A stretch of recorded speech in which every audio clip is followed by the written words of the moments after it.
네, 술 취한 승객이 달리고 있던 버스 운전기사를 폭행하는 바람에 무려 20명이 다치는 사고가 발생했습니다. 이 같은 경우 가중처벌을 받도록 되어 있지만 대중교통 기사들의 순환은 좀처럼 줄어들지 않고 있는데요. 그 이유가 무엇일까요? 네, 한편 내연남에게 농약을 먹여서 살해한 혐의로 징역 18년을 선고받았던 40대 여성이 대법원에서 무죄를 선고받았습니다. 오늘 브런치 이슈에서 이 소식까지 짚어보도록 하겠습니다. 네, 오늘 김성수 시사평론가 손소 변호사 나와주셨습니다. 안녕하세요. 네, 안녕하세요. 네. 자, 이 버스 기사 폭행 사건 좀 잠잠하다 싶으면 또 반복돼서 발생하곤 하는데 먼저 사건 현장의 버스 내 CCTV 화면부터 보고 이야기를 좀 이어가겠습니다.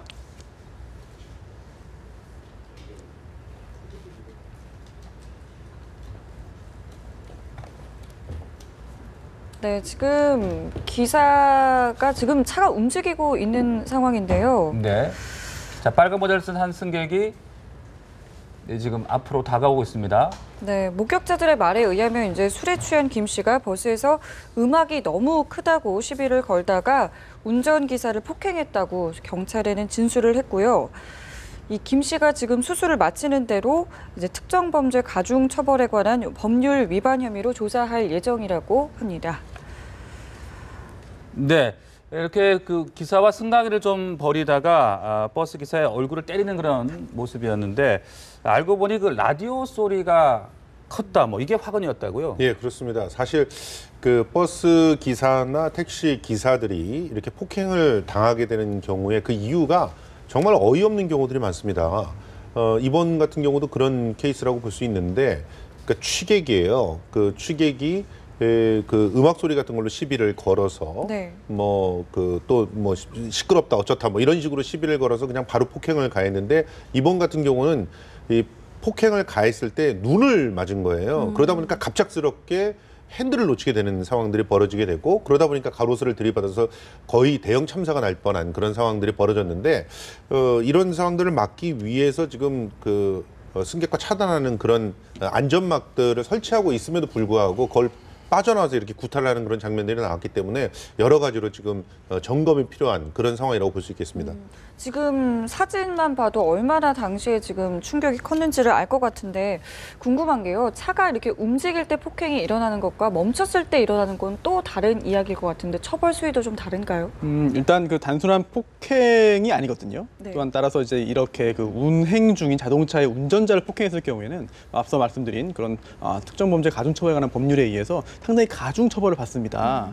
그런데 그 조문을 잠깐 간단히 보면은 이렇습니다. 운행 중인 자동차의 운전자를 폭행하거나 협박한 경우에 처벌을 받고요.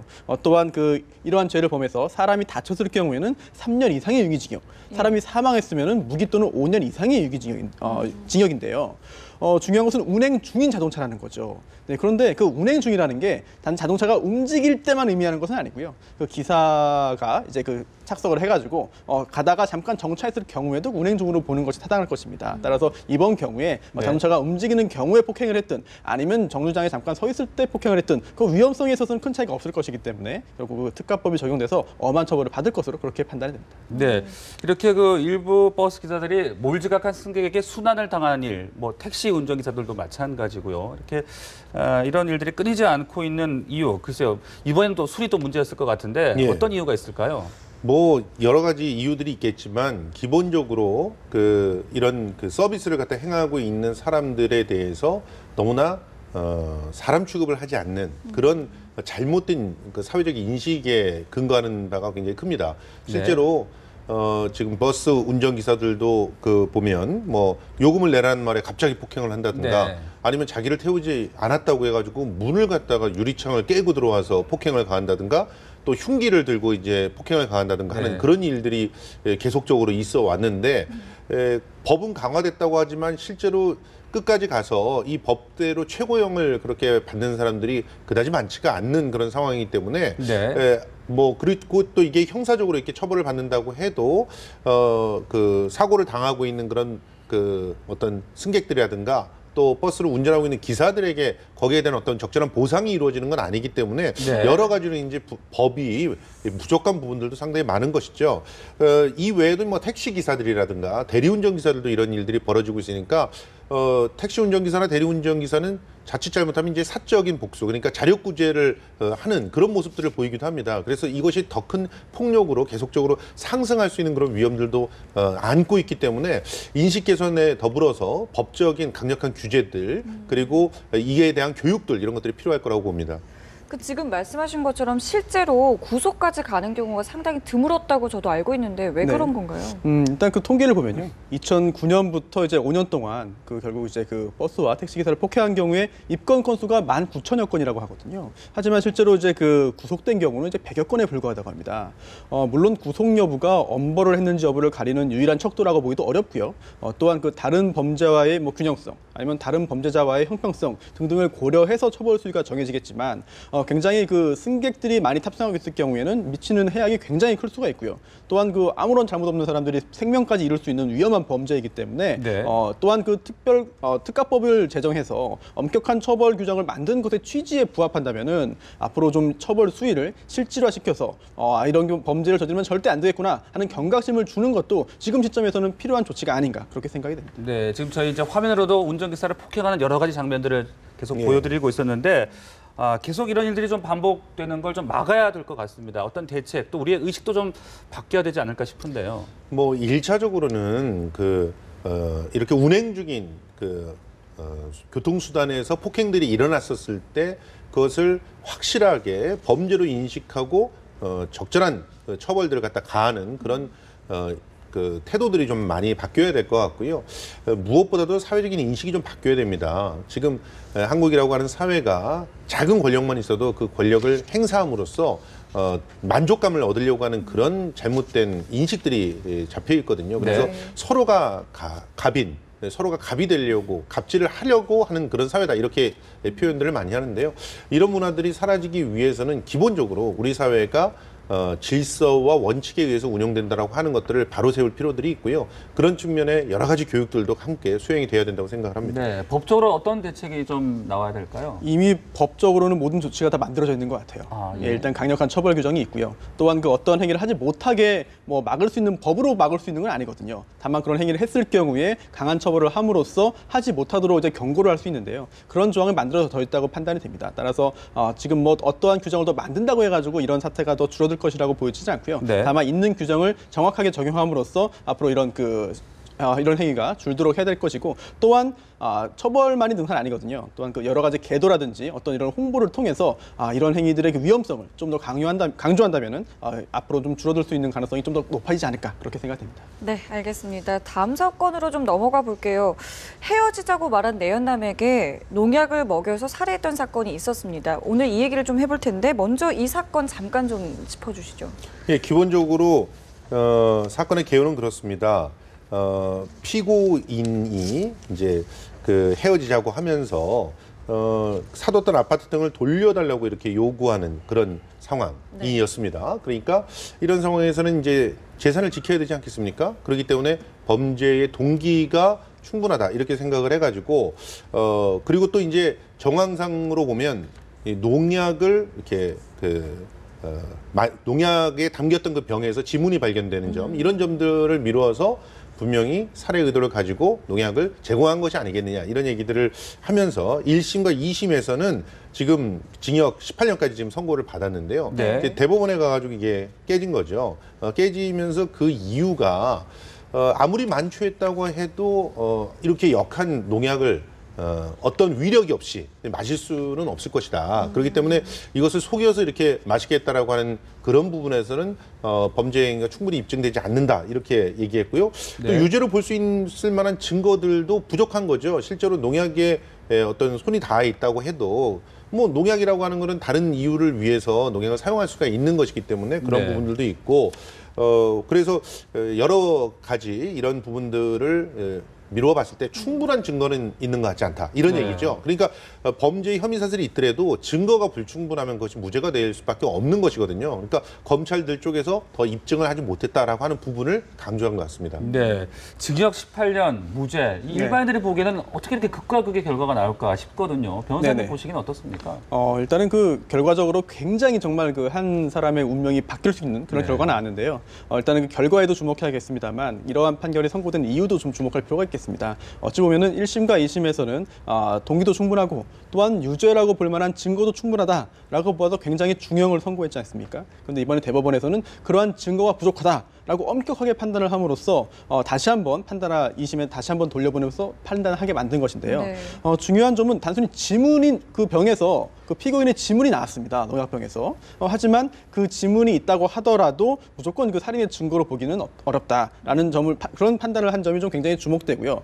또 하나는 그 농약이라는 점이 중요한데요. 이 해당 농약은 이제 그라목손이라는 제품인데요. 굉장히 맹독성이기 때문에 2012년부터 이제 판매 금지가 되고 전량 회수 폐기 처분됐거든요. 이런 것을 볼 때 이런 거를 그 치사량이 10cc인데 100cc를 100ml를 마셨다. 자, 이게 과연 살인으로서 할 수 있겠느냐, 이런 점이 문제가 됐습니다. 또한 검찰이 이런 주장을 했죠. 굉장히 치밀하게 범죄를 계획해서 실행했다.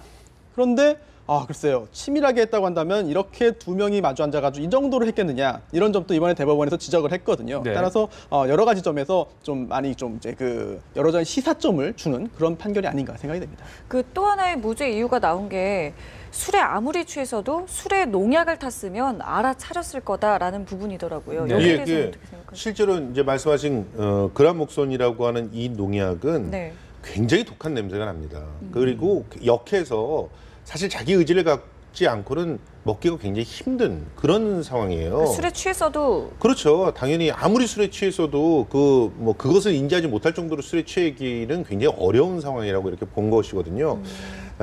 만약에 이분 이제 지금 피의자라고 돼 있는 분에게 죄를 물을 수 있다면 네. 자살하는 그런 사람을 방조했다, 이런 죄들은 물을 수가 있을지 어떨지 모르겠지만 실제로 그리고 위력을 막 가한 그런 증거들도 나오지 않은 상태이기 때문에 살해를 했다, 이렇게 보기에는 좀 아직까지는 불충분한 그런 상황인 것 같습니다. 그리고 이런 불충분한 상황에서 사실상 피의자라고 하는 분들의 인권과 네. 그리고 또 정황들을 생각을 해서 그쪽에 유리한 판결을 내리는 것은 사실 죄형 법전주의의 원칙에 어긋나지 않는 거라고 보는 것이거든요. 그러니까 그만큼 더욱더 치밀하고 정교하게 수사가 이루어지고 거기에 적절한 증거들이 입증이 돼야 되지 않을까 생각을 합니다. 네, 다시 결과가 바뀔 가능성도 있는 겁니까? 배제할 수 없습니다. 왜냐하면 대법원에서 바로 무죄라고 한 것이 아니거든요. 네. 따라서 2심에서 징역 18년 유죄를 선고한 판결이 문제가 있다. 증거가 부족한데 왜 유죄 판결을 했느냐. 증거가 있는지 없는지,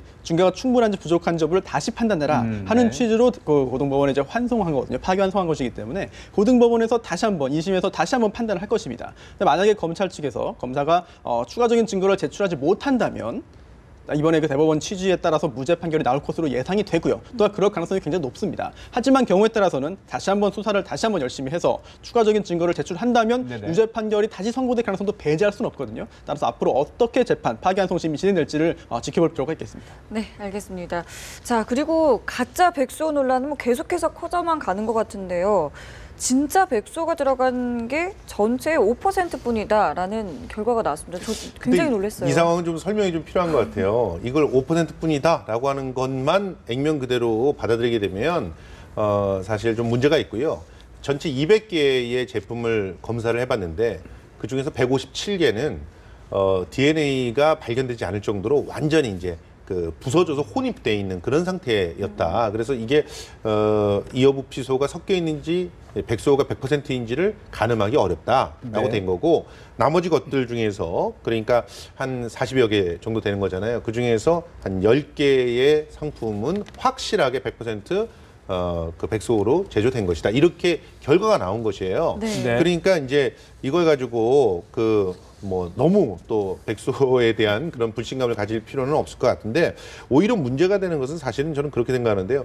이 백소가 효과를 내기 위해서는, 그 약효를 갖기 위해서는 일정 기간 이상이 묵는다고 하지 않습니까? 산삼도 오래 묵어야 예. 값어치가 올라가는 거잖아요. 백소도 마찬가지거든요. 근데 지금 현재 원료로 제공되고 있는 백소들은 기껏해야 2년, 아니면 1년, 이런 제품들이기 때문에 우리가 생각하는 것만큼 그런 효과들이 있다고 보기에는 어렵거든요. 그런 측면에서 이번 기회에 건강기능 제품들의 전반적인 어떤 네. 허위 과장들을 좀 걷어내고 정확하게 그 내용들을 갖다 알고 소비할 수 있는 그런 시스템들이 좀 갖춰지기를 바라는 마음입니다. 네, 이번 파동 이후로 건강기능식품 살 때 좀 찜찜하다는 분들도 계시고 또 이제 국순당 등 뭐 주류 업계로까지 지금 불똥이 튀고 있는 그런 상황이거든요. 예. 그 진짜 백소를 재배하는 농가라든지 우리 농가의 피해가 커지지 않을까 농가의 걱정됩니다. 피해는 지금 상상 이상인 것 같습니다. 실제로 뭐 1년이든 2년이든 그거를 사들이는 사람들이 있기 때문에 농가에서는 그걸 판매를 했던 거 아니에요. 그리고 실제로 지금 현재 문제가 되기 직전까지는 우리나라의 백소 생산량보다도 더 많은 수요를 요구했던 그런 시장들이 있었던 거예요. 그러다 보니까 이분들은 거기에 맞춰서 계속적으로 생산을 해왔던 건데 갑자기 모든 판로가 다 막혀버린 상황이 돼버린 겁니다.